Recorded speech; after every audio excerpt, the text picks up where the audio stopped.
The Empire in Crisis and the Rise of Aurelian. The 3rd century crisis, Rome on the brink.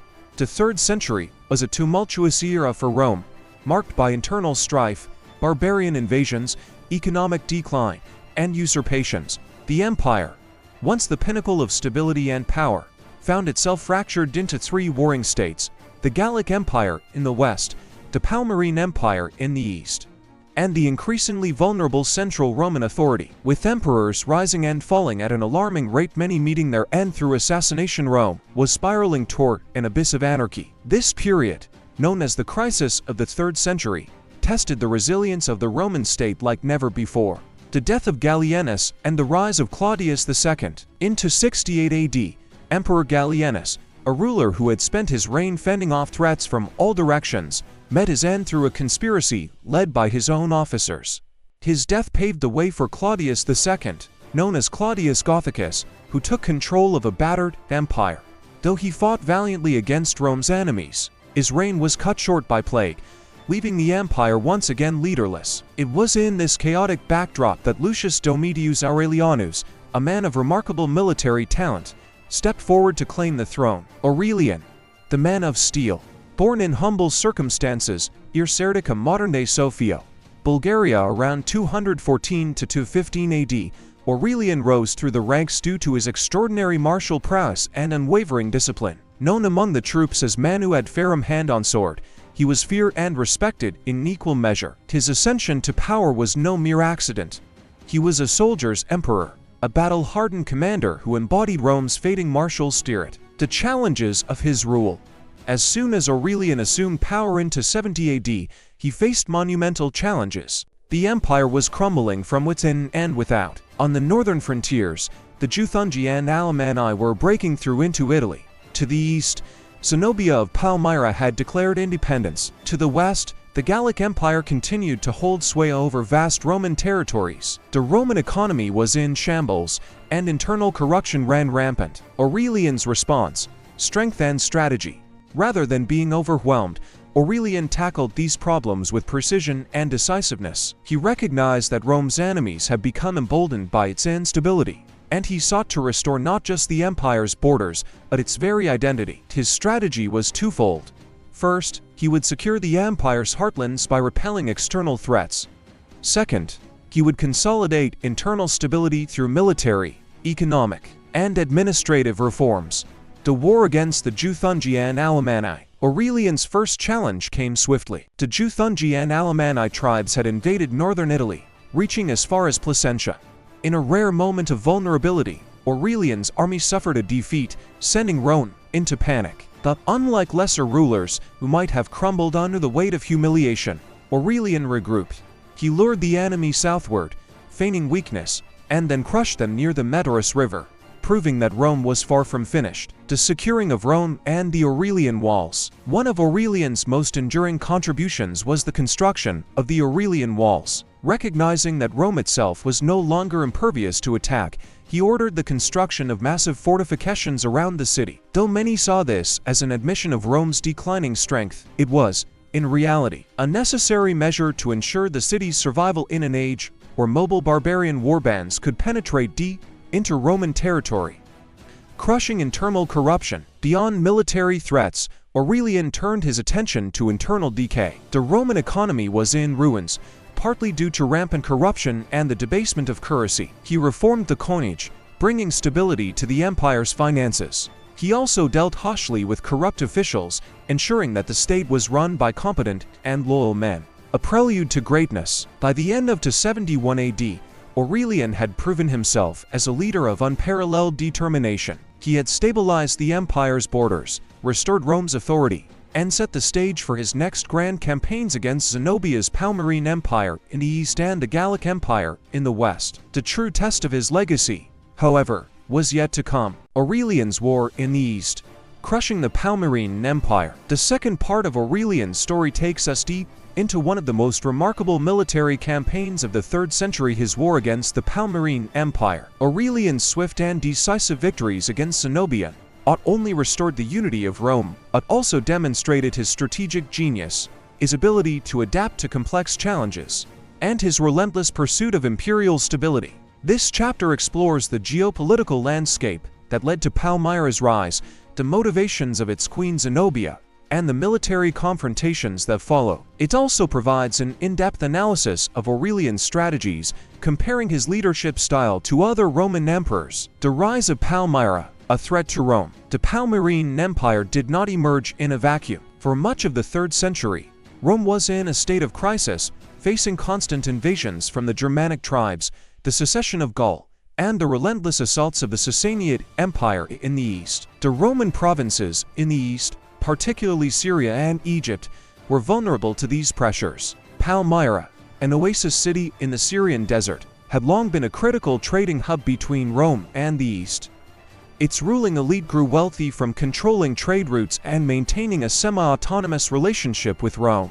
The city had supplied troops and resources to Rome, acting as a bulwark against Persian incursions. However, everything changed after the death of Odenathus, the ruler of Palmyra. His widow, Zenobia, took control and declared her son, Vabilathus, the ruler of an independent empire. At first, she claimed to be a protector of Rome, but as Aurelian consolidated his power, her ambitions grew bolder. By 271, Zenobia controlled much of the eastern provinces, including Syria, Egypt, and parts of Asia Minor. Aurelian could not allow this to continue.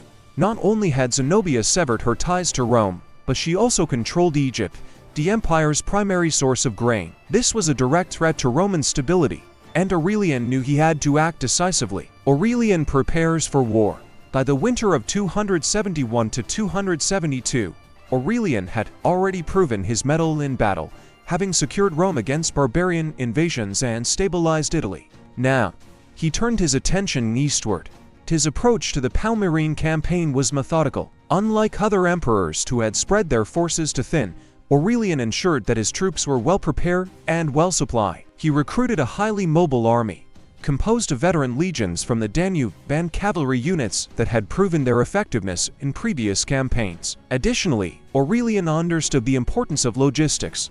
He secured alliances with local Arab and Bedouin tribes, ensuring that his forces would not suffer from supply shortages while crossing the harsh desert terrain. These alliances would prove crucial as his campaign progressed.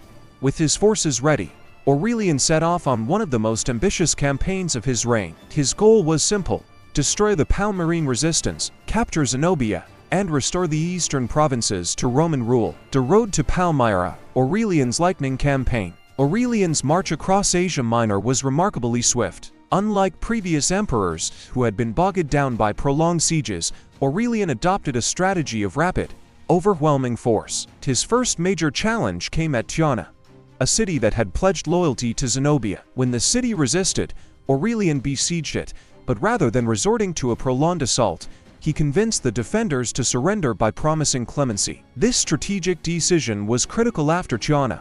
Many other cities along Aurelian's path surrendered without resistance. This demonstrates one of Aurelian's greatest strengths: psychological warfare. By showing mercy when necessary and ruthlessness when required, he instilled both fear and respect in his enemies. He was not a leader who relied solely on brute force. He understood the value of diplomacy and the careful balance between intimidation and leniency. With little resistance, Aurelian pushed into Syria, forcing Zenobia and her army to confront him. The first major battle of the campaign was about to take place near Antioch, the Battle of Imme, a masterclass in strategy. Zenobia's most trusted general, Zabdas, led the Palmyrene forces. Confident in their heavily armored cavalry, the Palmyrenes sought to crush Aurelian's army in a decisive engagement. However, Aurelian was a master of adaptability. He knew that the Palmyrene cataphracts, while powerful, were slow and vulnerable to exhaustion. Instead of engaging them in a head-on battle, Aurelian used a classic Roman tactic: feigned retreat. As the Palmyrene cavalry charged, Aurelian's horsemen withdrew, leading them on a long chase across the battlefield. The Palmyrene horses, burdened by heavy armor, began to tire. At the right moment, Aurelian's forces counterattacked, turning what seemed like a retreat into a devastating ambush. The Palmyrene army collapsed, and Zabdas was forced to flee. Antioch fell into Aurelian's hands, and Zenobia retreated south to Emesa. The final stand at Palmyra, with Zenobia on the run. Aurelian wasted no time. He pursued her to Emesa, where another decisive battle took place. This time, the Palmyrene forces fought fiercely, but Aurelian's disciplined legions held their ground. After a brutal clash, the Palmyrene army was shattered. Zenobia retreated to Palmyra, her last stronghold. Aurelian, not wanting to give her time to regroup, launched a relentless siege on the city. The Palmyrenes resisted, but without outside support, their situation was hopeless. Realizing that she had no chance of victory, Zenobia attempted to flee eastward, hoping to find refuge with the Sasanian Persians. However, Aurelian's cavalry intercepted her before she could cross the Euphrates.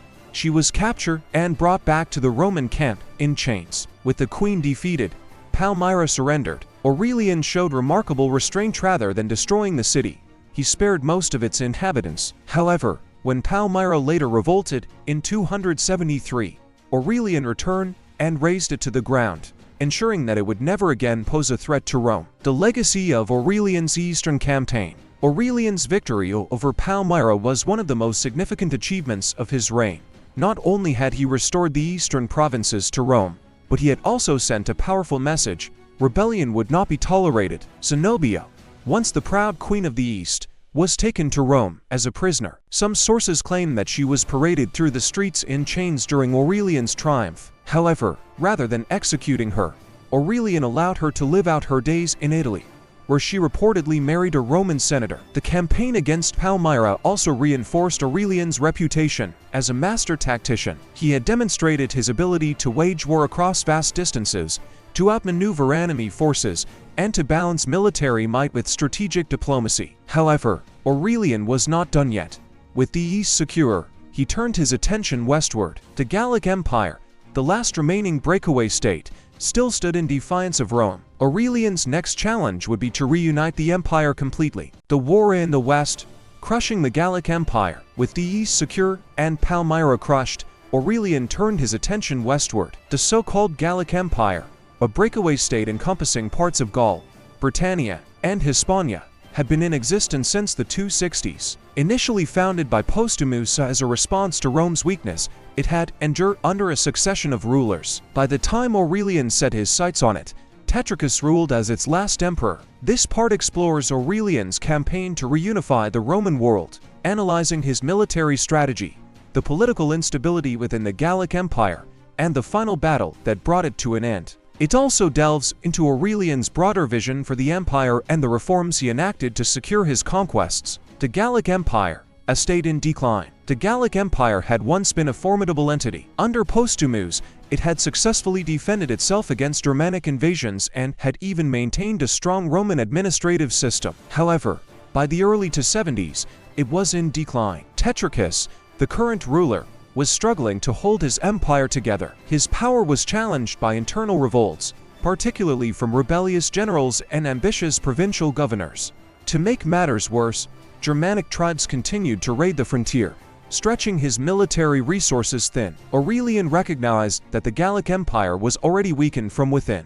Rather than launching an immediate invasion, he used a combination of political maneuvering and military pressure to destabilize Tetricus further. The strategic build-up. Aurelian understood that the war against the Gallic Empire would be different from his eastern campaign. In the east, he had faced a centralized enemy in Zenobia. In the west, he was dealing with a fractured political landscape. His first move was to consolidate Roman support in the regions bordering the Gallic Empire. He reinforced his presence in northern Italy and Hispania, ensuring that Tetricus had no allies to call upon. Meanwhile, he also worked to weaken Tetricus' position from within. There are reports that Aurelian secretly negotiated with Tetricus, offering him clemency in exchange for surrender. Some historians suggest that Tetricus, overwhelmed by his failing rule, may have even considered betraying his own empire to Aurelian in order to escape with his life. Whether or not these negotiations took place, one thing was clear: Tetricus' grip on power was slipping,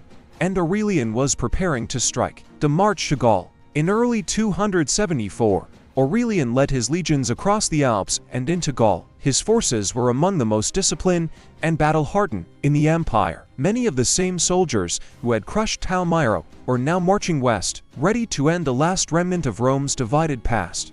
Aurelian's campaign was swift and brutal. Unlike in the east, where diplomacy played a larger role, this war would be decided by force. One by one, the The cities of the Gallic Empire fell before his advance.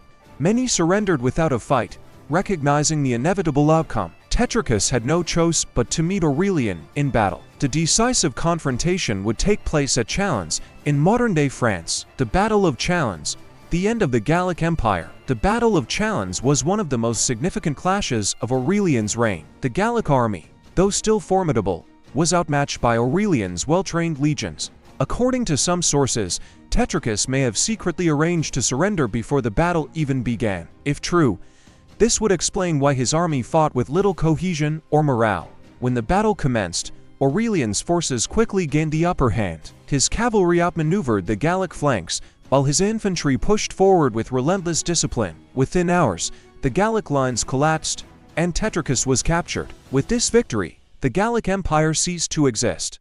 Aurelian had restored Rome's western provinces, completing his mission to reunify the empire. The aftermath: Aurelian's triumph. Aurelian's victory was celebrated as one of the greatest achievements of his reign. He returned to Rome in triumph, parading Tetricus and Zenobia as captives in a grand procession. This spectacle was designed to send a clear message: Rome was whole again, and Aurelian was its undisputed ruler. But Aurelian was not content with military success alone. He understood that Rome's problems were far from over. The crisis of the 3rd century had weakened the empire's institutions, and without reform, it would only be a matter of time before new challenges arose. Aurelian set about implementing a series of sweeping reforms, focusing on 3 key areas. Military reforms: he strengthened Rome's frontier defenses, ensuring that the empire would be better prepared for future invasions.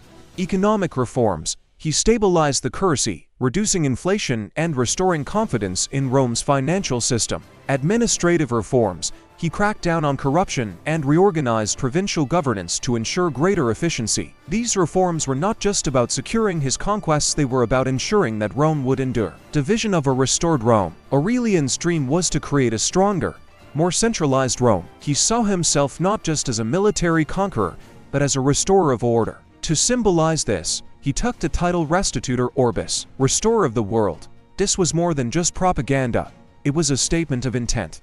Aurelian believed that Rome could regain its former strength, and he was willing to do whatever it took to achieve that goal. However, his vision would be cut short. Just as he was preparing for his next campaign, fate intervened. The final years of Aurelian: triumph, betrayal, and legacy.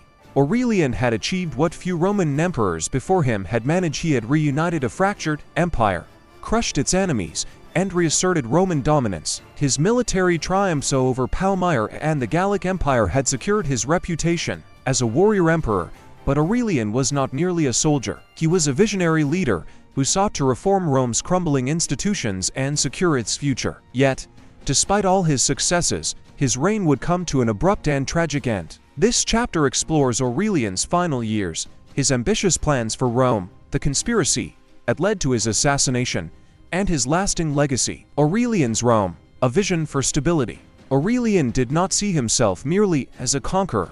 He sought to rebuild and strengthen Rome from within. Though his military victories had restored the empire's borders, he knew that internal decay posed an even greater threat to Rome's future. His reforms focused on 3 main areas. Economic reforms: fixing Rome's currency crisis. The 3rd century had seen a catastrophic economic decline, largely due to rampant inflation.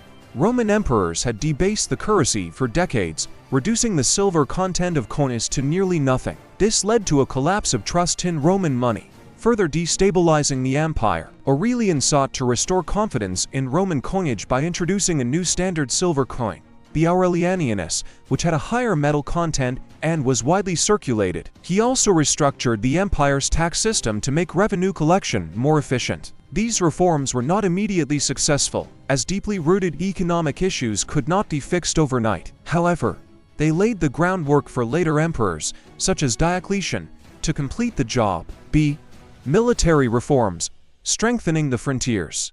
Aurelian recognized that Rome could not afford to be caught off guard again. The crisis of the 3rd century had shown how vulnerable the empire was to external threats. One of his most significant contributions was the construction of the Aurelian walls around Rome. Though Rome had long been protected by its legions, Aurelian realized that the empire's capital needed physical defenses. These massive walls, which still stand today, were a testament to his foresight. Beyond the capital, he reinforced frontier defenses along the Rhine and Danube, ensuring that Rome was better prepared for future invasions. See religious reforms. The cult of Sol Invictus. Aurelian also sought to unify the empire through religion. He promoted the worship of Sol Invictus, the unconquered sun, as Rome's supreme deity. This was not merely a personal preference, it was a political move to create a unifying state religion. By emphasizing the worship of a single god, Aurelian was laying the foundation for the later transition to monotheism under Constantine. In many ways, his religious policies were a precursor to the Christianization of Rome. With these reforms in place, Aurelian had set the stage for a stronger, more centralized empire. However, he was not finished. He had one final goal: to launch a grand campaign against the Sassanid Empire. The planned Persian campaign. Aurelian had already proven himself against the Persians indirectly by crushing Palmyra, but he wanted to deal with them directly. The Sassanid Empire, which had humiliated Rome by capturing Emperor Valerian into 60 AD, was now weakened by internal strife. Aurelian saw an opportunity to avenge Rome's past defeats and expand its influence in the east. By 275 AD, he had gathered a massive army and was preparing to march toward Persia. This campaign could have solidified Rome's dominance over its greatest rival, but fate had other plans. The assassination of Aurelian. As Aurelian prepared for his Persian campaign, a deadly conspiracy formed within his own ranks. The details remain murky, but most sources agree that the plot was led by one of his secretaries, Eros, who feared the emperor's wrath. According to historical accounts, Eros had committed some unknown offense and believed Aurelian would execute him when it was discovered. In a desperate bid to save himself, he forged a list of supposed traitors, making it seem as though Aurelian was planning a purge of his own officers. A group of senior military commanders, believing their lives were in danger, acted first. In September 75 AD, while Aurelian was in Canophorium, near Byzantium, they ambushed him and stabbed him to death. This act of betrayal shocked the empire. Aurelian had been one of Rome's strongest leaders, and his death was a devastating blow. Aftermath. Roman chaos. The murder of Aurelian plunged the empire into uncertainty. Unlike other assassinated emperors, Aurelian had no immediate successor. His death left a power vacuum that neither the army nor the Senate wanted to fill. In a highly unusual move, both factions refused to name a new emperor for several months. Instead, they left the decision to Aurelian's widow and closest advisors. This hesitation reflected the deep respect that even his killers had for him. Eventually, Marcus Claudius Tacitus was chosen as the new emperor, but Rome would soon slip back into instability. It would take another ruler, Diocletian, to fully implement the reforms that Aurelian had begun. Aurelian's legacy. The emperor who saved Rome. Though his reign lasted only 5 years, Aurelian's impact on Roman history was immense. His military campaigns restored the empire's borders, his reforms stabilized its institutions, and his leadership inspired future generations. His legacy can be summarized in 3 key areas. The reunification of Rome. Aurelian succeeded where others had failed, bringing the breakaway provinces, Palmyra and Gaul, back into the empire. His actions ensured that Rome did not permanently fracture. Military and economic stability. His construction of the Aurelian walls and his economic policies aid the groundwork for the later reforms of Diocletian and Constantine. The foundation for monotheism.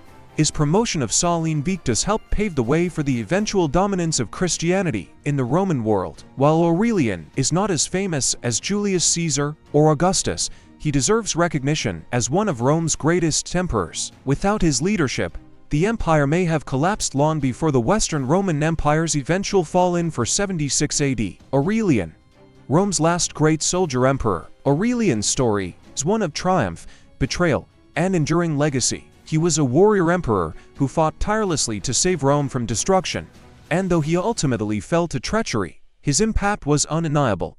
His death marked the end of an era, but his influence lived on. Many of the reforms and strategies he implemented were later perfected by Diocletian and Constantine, shaping the future of the Roman world. Aurelian may not have ruled for decades, but in just 5 years, he did what many before him could not. He restored the world. With Aurelian's assassination, Rome lost one of its greatest leaders. His ambitions for further conquest would never be realized, but his achievements ensured that Rome endured for another 2 centuries. His story is a testament to what strong leadership can accomplish in times of crisis. Though his name is not as well known as some of Rome's other rulers, his contributions are undeniable. Without Aurelian, the empire might not have survived. Thus ends the saga of Aurelian, the restorer of the world, the emperor who saved Rome, only to fall to the treachery of his own men.